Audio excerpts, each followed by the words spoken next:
మంత్రి అంబటి రాంబాబుకు ఖమ్మం జిల్లాలో నిరసన సెగ తగిలింది. చంద్రబాబును అక్రమంగా అరెస్టు చేశారంటూ టీడీపీ నేతలు కార్యకర్తలు ఆయనను అడ్డుకున్నారు. దీంతో అంబటి రాంబాబు ఆగ్రహం వ్యక్తం చేశారు.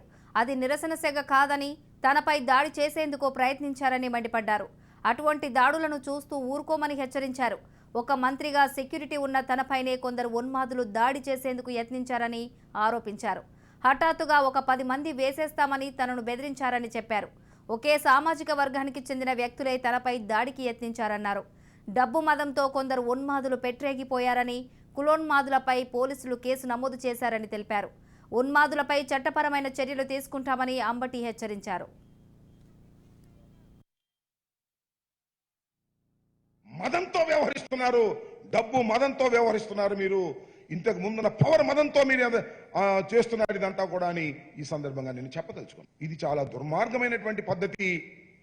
ఈ రకంగా చేసేవారి మీద కఠిన చర్యలు తీసుకోవాల్సినటువంటి అవసరం ఉన్నది. ఈ నలుగురు ఒకే సామాజిక వర్గం వస్తే ఖమ్మం ప్రజలే నామే తిరుగుబాటు చేశారని ఆ సామాజిక వర్గం అంతా కలిసి నన్నేదో చేయాలని అనుకుంటే భయపడేవాడిని కాదని మనం చేస్తున్నాం. 89లో రాజకీయాల్లోకి వచ్చినటువంటి వ్యక్తిని, అప్పటి నుంచి ఇప్పటి వరకు రాజకీయాల్లో ఉన్నటువంటి వ్యక్తిని, రాజశేఖర రెడ్డి వెంట నడిచిన వ్యక్తిని, జగన్మోహన్ రెడ్డికి తోడుగా ఉన్న వ్యక్తిని, వాళ్ళు ఏం జరుగుతుంది? మేమేం చేస్తున్నాం? సామాజిక యాత్ర చేస్తున్నాం. అన్ని కులాలు జగన్మోహన్ రెడ్డి గారిని పొగుడుతూ ఉన్నాయే, మీరు మాత్రం కులమంతా ఏకమై మా మీద దాడి చేయడానికి ప్రయత్నం చేస్తారా? దీన్ని హర్షిస్తారా? కడమా కులాన్ని అడుగుతా ఉన్నా. మీకు ఏదైనా బాధ ఉంటే వ్యక్తం చేసుకోండి. ఎవడు కాదన్నాడు? చంద్రబాబు మీద ప్రేమ ఉంటే వ్యక్తం చేసుకోండి. మీకేమన్నా బాధ ఉంటే వ్యక్తం చేసుకోండి. ఆ బాధకు మేమా కారణం అని అడుగుతా ఉన్నా. నారా చంద్రబాబు నాయుడు గారు తప్పు చేశారు కాబట్టే ఇవాళ కరకటాల వెనుకున్నాడు.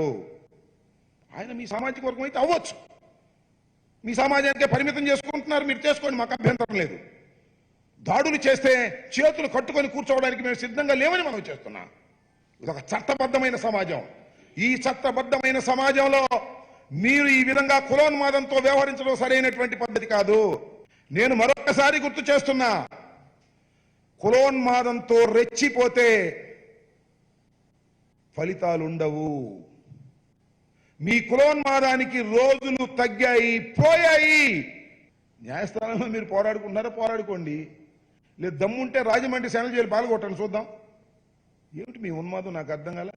పిచ్చి పిచ్చి వేషాలు వెయ్యవద్దని ప్రత్యేకంగా మీడియా ద్వారా వారికి విజ్ఞప్తి చేస్తున్నాను, హెచ్చరిక కూడా చేస్తున్నానని ఈ సందర్భంగా చెప్పదలుచుకున్నాను. అదే వాళ్ళే ఉన్నారు, ఉన్నోళ్ళందరూ ఉన్నారు. ఈ పేర్లు కూడా కేతినేని హరీష్ అంట, కంపతి విజయ్ కుమార్ అంట, రామాంజయ్ అంట.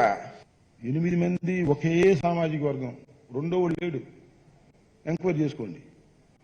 ఇంత ఎక్కింది పిచ్చి మీకు, ఇంత ఉన్మాదం ఎక్కింది మీకు. మీకే కాదు ఆయన కులాలు మాకు ఉన్నాయి, గుర్తుపెట్టుకోమని మనం చేస్తున్నా.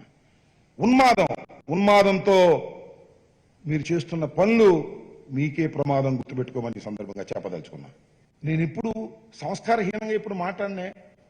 ఘాటుగా ఉంటుంది, సూటిగా ఉంటుంది, అది మీకు బాధగా ఉంటుంది. నేను అందులో దాడులు చేస్తారా? భౌతిక దాడులు చేస్తారా? ఎలిమినేట్ చేస్తారా? చందాలు వేసుకుంటారా? బాగా డబ్బులు ఉన్నాయా? డబ్బుని చందాలు వేసుకుని మనుషులు లేపేస్తారా? వంగవీటి మోహన్ రంగారావు గారిని లేపేసినట్టు. నేను టార్గెట్ అయినా లెక్క చేసేటటువంటి వ్యక్తిని కాదు, గుర్తుపెట్టుకోండి. అనేక సార్లు నేను టార్గెట్ అయ్యా. టార్గెట్ చేస్తున్నారు నన్ను.